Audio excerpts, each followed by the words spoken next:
Hello friends, स्वागत है आपका हमारे इस यूट्यूब चैनल स्टडी एरा में। आज हम लोग जो नेक्स्ट लेक्चर सीरीज लेकर आए हैं वो कोर्स 8 का है, नॉलेज एंड करिकुलम। ऑलरेडी हम लोगों ने 3-4 लेक्चर स्टार्ट कर दिया है और ये 5वां लेक्चर है। This is the 5th lecture. ठीक है, इससे पहले मैं सीरियल वाइज में चल रहा हूँ अकॉर्डिंग टू द आपका बीएड एग्ज़ाम जो है ये स्पेशली सेकेंड ईयर के लिए है। बीएड सेकेंड ईयर के लिए ये जो चीज़ें हैं ये हम लोग पढ़ रहे हैं। बीएड सेकेंड ईयर के लिए हम लोग स्टडी कर रहे हैं। ठीक है, आइए हम लोग एक इम्पॉर्टेंट क्वेश्चन देख लेते हैं जो आपके एग्ज़ाम पॉइंट ऑफ व्यू से काफ़ी इम्पॉर्टेंट है और नॉलेज पॉइंट ऑफ व्यू से भी काफ़ी इम्पॉर्टेंट है। ये कोर्स 8 है, आप देख सकते हैं, नॉलेज एंड करिकुलम है। मैंने with complete notes and explanation के साथ इस टॉपिक को लाया है। आप देख सकते हैं कि यहाँ पे जो हमारा टॉपिक है वह है ज्ञान के विभिन्न पहलुओं की व्याख्या करें। जो ज्ञान के विभिन्न पहलू क्या क्या है उसके बारे में हमको पढ़ना है। ठीक है, उसके बारे में जानना है। ज्ञान के विभिन्न पहलू, explain the different facets of knowledge, explain the relationship between them with examples. बोल रहा है कि वो क्या क्या फैक्ट्स हैं, जो विभिन्न पहलू हैं, उसी का इंग्लिश वर्जन जो लिखा हुआ है उसके बारे में है कि आप इसके बारे में क्या समझते हैं, कुछ एग्जाम्पल भी दीजिए। ठीक है, तो आइए हम लोग स्टार्ट करते हैं। और आपको ऑलरेडी पता है कि ये जो सीरीज चल रहा है वो स्टडी एरा बाय IITian के द्वारा चलाया जा रहा है। हम लोग इस पर मेहनत कर रहे हैं और आपके लिए। तो इसमें क्या है, क्वेश्चन क्या है, किस तरह से क्वेश्चन पूछा जा सकता है कि ज्ञान के विभिन्न पहलुओं की व्याख्या करें। ज्ञान के जो विभिन्न पहलू हैं, ये काफ़ी इंपॉर्टेंट लाइन है। ये जो लाइन है, this is the most important line, बहुत इंपॉर्टेंट लाइन है कि विभिन्न पहलू क्या है। Explain the different facets of the knowledge, जो फैक्ट्स ऑफ द नॉलेज हैं उसके बारे में हमको बताना है। Explain the relationship. ठीक है, आइए इसके बारे में हम लोग समझते हैं क्या है।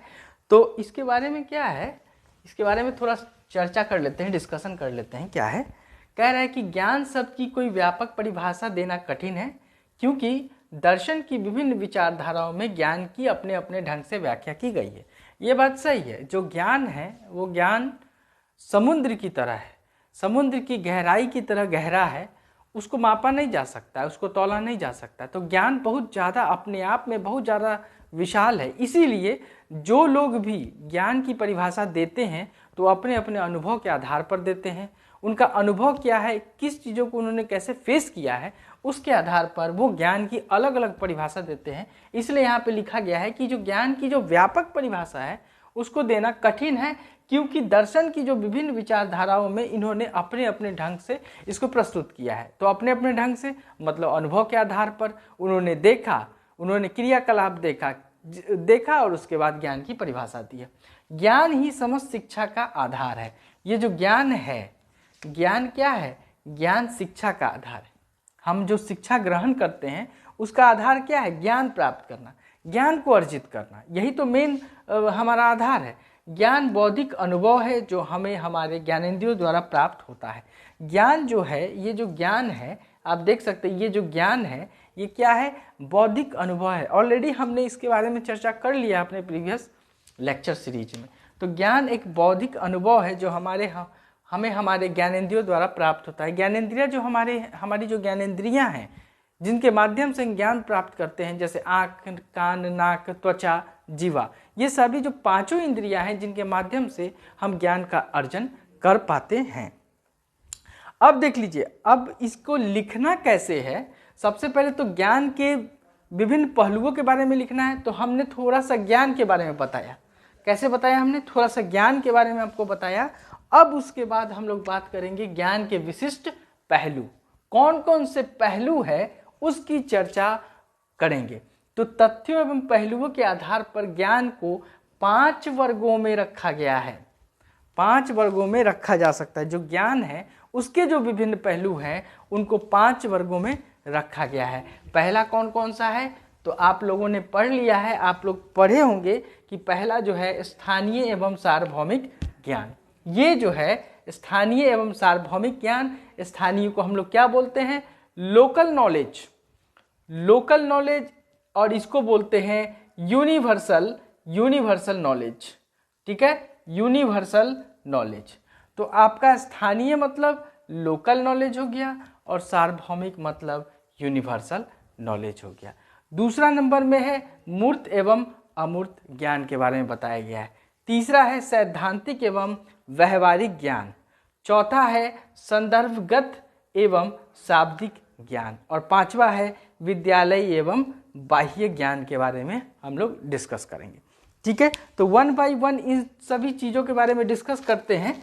इस वीडियो लेक्चर को लंबा ना हो पाए इसलिए इस वीडियो लेक्चर में हम लोगों ने सिर्फ 2 ज्ञान को रखा है। एक हमारा स्थानीय ज्ञान और सार्वभौमिक और मूर्त एवं अमूर्त ज्ञान।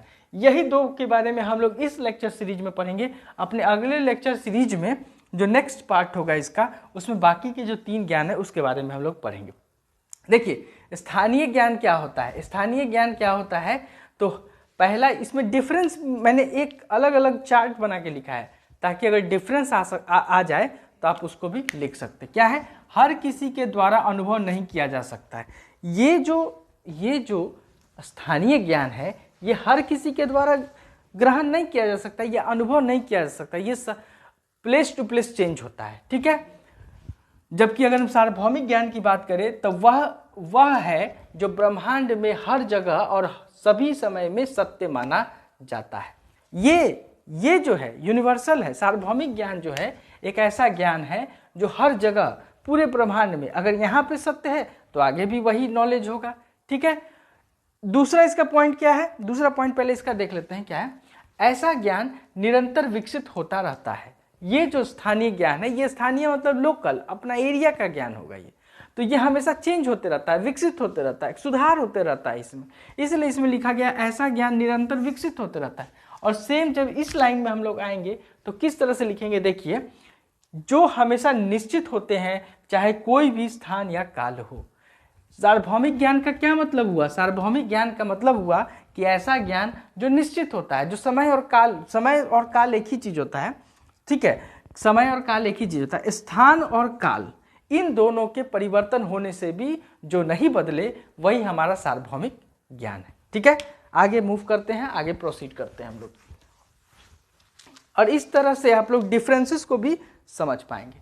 इसमें क्या है, स्थानीय ज्ञान वैसे ज्ञान को कहा जाता है जो किसी निश्चित समय में किसी स्थान विशेष पर किसी समाज के द्वारा विकसित किया गया है। देखिए, मैंने पहले ही आपसे कहा है कि जो स्थानीय ज्ञान है वो लोकल नॉलेज के बारे में कह रहा है। लोग आपस में, समाज के लोग आपस में विकसित करते हैं किसी भी ज्ञान को और उसमें सुधार करते रहते हैं समय के साथ।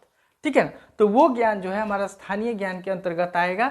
जैसा कि इसमें लिखा गया है कि किसी विशेष स्थान पर किसी समाज के द्वारा विकसित किया जाता है।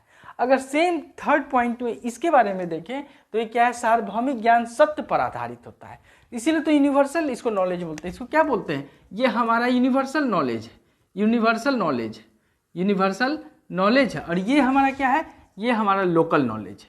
ये हमारा क्या है, ये हमारा लोकल नॉलेज है।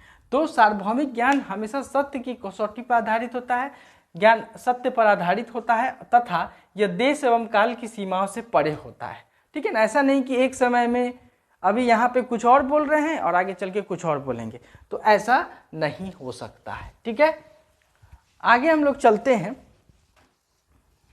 इसमें क्या है, फिर देख लीजिए, स्थानीय ज्ञान में प्रारंभिक काल में बच्चे अपने स्थानीय परिवेश के साथ अंतः क्रिया करके ज्ञान का निर्माण करते हैं। पहले के ज़माने में क्या होता था कि बच्चे आपस में अंतः क्रिया करते थे, खेलते थे, पढ़ते थे, एक साथ ग्रुपिंग किए, डिस्कशन किए और उसके आधार पर उन्होंने क्या किया, स्थानीय ज्ञान का विकास किया, स्थानीय ज्ञान को विकसित किया। ठीक है, वही लिखा गया कि प्रारंभिक काल में बच्चे अपने स्थानीय परिवेश के साथ अंतः क्रिया करके ज्ञान का निर्माण करते थे। वही उतना ही झुंड में, 5-10 के झुंड में ही जाकर ज्ञान का विकास कर लेते थे। वहीं सार्वभौमिक ज्ञान की अगर हम बात करें तो जैसे भौतिकी एवं गणित के सिद्धांत एवं नियम सार्वभौमिक ज्ञान के उत्तम उदाहरण हैं। अगर हम सार्वभौमिक ज्ञान के उदाहरण की बात कर ले तो इसमें जो भौतिकी होता है और गणित विषय जो होता है, इसके जो सिद्धांत होते हैं, थ्योरम जिसको हम बोलते हैं, सिद्धांत मतलब थ्योरम। ठीक है, सिद्धांत मतलब थ्योरम। इनके जो थ्योरम होते हैं, रूल्स होते हैं, ये सभी कभी चेंज नहीं होते हैं। ठीक है ना, ये हमेशा जो है यूनिवर्सल होते हैं, ये कभी चेंज नहीं किए जा सकते हैं। ठीक है ना, स्थानीय ज्ञान की फिर आगे हम बात करें तो स्थानीय ज्ञान में क्या कहा गया है? स्थानीय ज्ञान में कहा गया है कि यह ज्ञान हर किसी के द्वारा अनुभव नहीं किया जा सकता है, साथ ही यह सभी जगह का या सभी परिस्थितियों में भी विद्यमान नहीं होता है। जैसा कि पहले ही हम लोग डिस्कशन कर चुके हैं कि जो स्थानीय ज्ञान होता है वो समय के साथ, काल के साथ परिवर्तन करता रहता है और ये समाज के लोगों के द्वारा विकसित किया जाने वाला ज्ञान है, जो कि समय समय पर यह बदलता रहता है। अब यहाँ पे लिखा हुआ है यह ज्ञान हर किसी के द्वारा अनुभव नहीं किया जा सकता है। ऐसा लाइन इसने क्यों लिखा? तो ऐसा लाइन इसलिए लिखा है कि जो लोकल नॉलेज होगा वो ऐसा थोड़ी ना है कि आप अपने लोकेलिटी में किसी ज्ञान को विकसित कर लेंगे तो कोई और उसको या हम उसको ग्रहण कर लेंगे, ऐसा नहीं हो सकता है, ऐसा संभव नहीं है। या हमने किसी ज्ञान को अगर विकसित कर लिया समाज के लोगों के साथ तो ऐसा जरूरी थोड़ी ना है कि उस ज्ञान को हम आपके साथ साझा करें, तो ऐसा जरूरी नहीं है। इसलिए लिखा गया है कि हर किसी के साथ अनुभव नहीं किया जा सकता है, ठीक है ना। इसको हर किसी के साथ हम लोग अनुभव नहीं कर सकते हैं। वही अगर हम सार्वभौमिक ज्ञान की बात करते हैं तो क्या है कि इनमें किसी प्रकार का बदलाव स्थान या परिस्थितियों के बदलने से नहीं होता है, ठीक है। ऑलरेडी हम लोग बात कर चुके हैं कि जो स्थान होता है, स्थान या परिस्थिति, कोई भी परिस्थिति आ जाए उसके अनुसार ऐसा नहीं कि उसमें बदलाव आ जाएगा। गणित का सिद्धांत, फिजिक्स का सिद्धांत, भौतिकी का सिद्धांत, केमिस्ट्री का सिद्धांत, ये सब ऐसा नहीं है कि बाढ़ आ गया तो बस उसमें हम बदलाव कर दिए। ठंड बहुत पड़ रही है तो उसमें हम बदलाव कर दिए। गर्मी अधिक पड़ रही है, एसी ऑन करना है तो इनके सिद्धांत में हमने बदलाव कर दिया। ऐसा नहीं कर सकते हैं, ठीक है, क्योंकि इस प्रकार के ज्ञान प्रयोग, निरीक्षण एवं अनुभव से प्राप्त होते हैं। ऐसा नहीं है कि सीधा कहीं से लेके चला आया, बाजार में गया और दुकान से एक थ्योरम लेके चला आया और लाके बता दिया। नहीं, ये जो थ्योरम्स होते हैं, जो रूल्स होते हैं, ये प्रयोग इनका किया जाता है, इनका निरीक्षण किया जाता है और अनुभव, इन सभी को करने के बाद तब ये थ्योरम जो है हम बच्चे को पढ़ाया जाता है, ठीक है। तो ऐसा ब्लाइंडली नहीं कर सकते हैं कि किसी भी थ्योरम को लेके लाके किताब में जोड़ दिए, ठीक है। उदाहरण के तौर पर स्थानीय जो ज्ञान की बात हो रही तो इतिहास, स्थानीय इतिहास जो अपने लोकल का जो हिस्ट्री होता है उसके बारे में कहा गया है। सामाजिक मूल्य, स्थानीय परंपरा, स्थानीय संस्कृति, स्थानीय कानून, ये सभी क्या है? ये सभी स्थानीय ज्ञान के एक उत्तम उदाहरण है। वहीं अगर हम सार्वभौमिक ज्ञान की बात कर ले तो ये विश्व स्तर की बात होती है। विश्व स्तर की समस्याएं को देखा जाता है, विश्व स्तर की संस्कृति को देखा जाता है। राजनीतिक एवं प्रौद्योगिकी से लोगों में किसी भी तथ्य को देखने एवं समझने का एक अलग दृष्टिकोण विकसित होता है। सार्वभौमिक है, सत्य पर आधारित है और ये चेंज होता रहेगा टाइम टू टाइम, ठीक है। ये सारी चीज़ें इसमें थी। हम लोगों ने अभी सार्वभौमिक और लोकल नॉलेज हम लोगों ने देखा है। अब हम बात कर लेते हैं मूर्त एवं अमूर्त ज्ञान के बारे में कि मूर्त ज्ञान और अमूर्त ज्ञान क्या होता है। इसके बारे में थोड़ा सा चर्चा कर लेते हैं ताकि आपके एग्जाम पॉइंट ऑफ व्यू से ये क्वेश्चन छूटे नहीं, ठीक है। इसमें क्या है इसको समझ लेते हैं। देख लीजिए इसमें क्या है। इसमें है कि जो मूर्त ज्ञान है एक प्रत्यक्ष ज्ञान होता है। मतलब मूर्त ज्ञान प्रत्यक्ष ज्ञान अर्थात जिस ज्ञान को हम भौतिक जगत में प्रत्यक्ष रूप से देखकर, सुनकर या स्पर्श करके प्राप्त करते हैं, वैसा ज्ञान जिसको हम प्रत्यक्ष रूप से देख सकते हैं, सुन सकते हैं, समझ सकते हैं, छू सकते हैं, वो मूर्त ज्ञान होगा। और जो देखा ना जा सके, जिसको हम देखे बिना ही ज्ञान को अर्जित करते हैं, वो अमूर्त ज्ञान होता है। जैसे पुस्तकों में वर्णित विभिन्न भाषाओं में लिखा हुआ ज्ञान स्थूल ज्ञान कहलाता है, जो कि अमूर्त ज्ञान होता है। पुस्तक में बहुत सारा कहानी लिखा रहता है, ऐसा थोड़ी ना उस कहानी को हमने देखा है, जाना है, समझा है, तो ऐसा तो नहीं है, ठीक है ना। तो ये अमूर्त ज्ञान होता है जो हम लोग स्पर्श नहीं करते हैं, देखते नहीं हैं, समझते नहीं हैं। लेकिन मूर्त ज्ञान जो होता है प्रत्यक्ष ज्ञान होता है, आंखों से देखा हुआ ज्ञान होता है, ठीक है।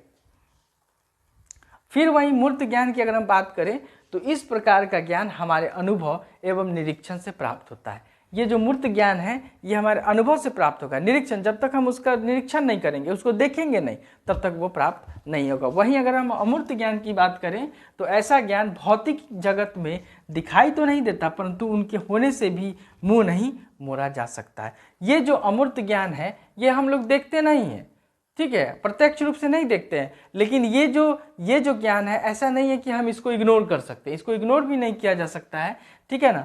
उनके नहीं होने का भी हम लोग नहीं बोल सकते कि नहीं ऐसा नहीं है, ठीक है ना। थर्ड पॉइंट क्या कह रहा है कि मूर्त ज्ञान की बात करते हैं।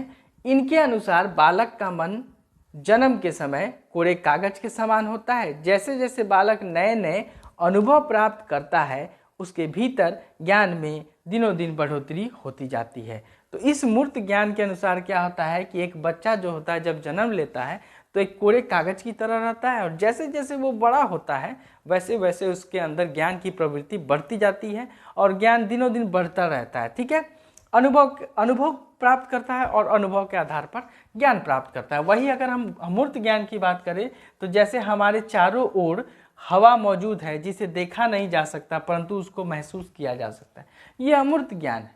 अब हवा चल रही है तो आप देखते नहीं, हवा चलती है तो आप बोलते नहीं कि ठंड हवा चल रही है। अगर गर्मी हवा चल रही है गर्म के दिनों में तो आप बोलते हैं कि गर्म हवा चल, झड़क चल रहा है, बहुत ज़्यादा गर्म हवा चल रहा है। तो कैसे बोलते हैं? ज्ञान के आधार पे वो हवा चल नहीं रही, वो हवा को आप देख नहीं सकते हैं लेकिन आप बता सकते हैं, महसूस कर सकते हैं उसको। वो प्रत्यक्ष रूप से आप नहीं देख सकते हैं, वो बस फील कर सकते हैं। वो हमारा अमूर्त ज्ञान के अंतर्गत आता है। ठीक है, आगे हम लोग बढ़ते हैं। तो कुछ एग्जाम्पल मैंने दे दिया है। जो मूर्त ज्ञान है उसमें टेबल है, कुर्सी है आदि वस्तुओं के नाम सोचते ही वे सब प्रत्यक्ष रूप से बोध हो जाते हैं। जैसे ही हम कहते हैं table, chair, board, black board, white board, आपके मन में, आपके अंदर उस तरह का इमेज प्रत्यक्ष रूप से दिखाई देने लगता है, तो वो मूर्त ज्ञान के अंतर्गत आता है। लेकिन वही अगर हम जैसे अमूर्त ज्ञान की बात करते हैं, नैतिकता, दया, ईमानदारी, तो ये सब चीज़ दिखता नहीं है, इस सब चीज़ को देख नहीं सकते हैं प्रत्यक्ष रूप से। बस इन सभी चीज़ों को हम फील कर सकते हैं, इसके बारे में कुछ बता सकते हैं, लेकिन इसको प्रत्यक्ष रूप से देखा नहीं जा सकता है। ठीक है, तो ये हमारा जो था, ये हमारा एक लेक्चर सीरीज़ था जो ऑलरेडी हमने C8 के लिए स्टार्ट किया था और मैंने 4 लेक्चर दिए हुए भी हैं। ये नेक्स्ट लेक्चर मैंने आपके साथ डिस्कस किया है।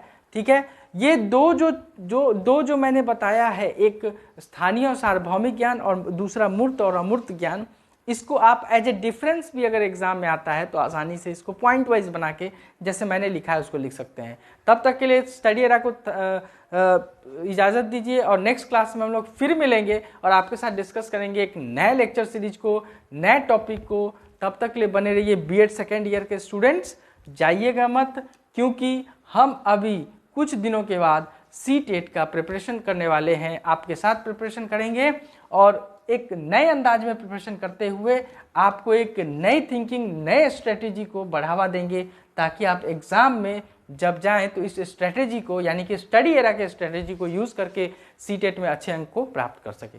तब तक के लिए thank you and have a nice day.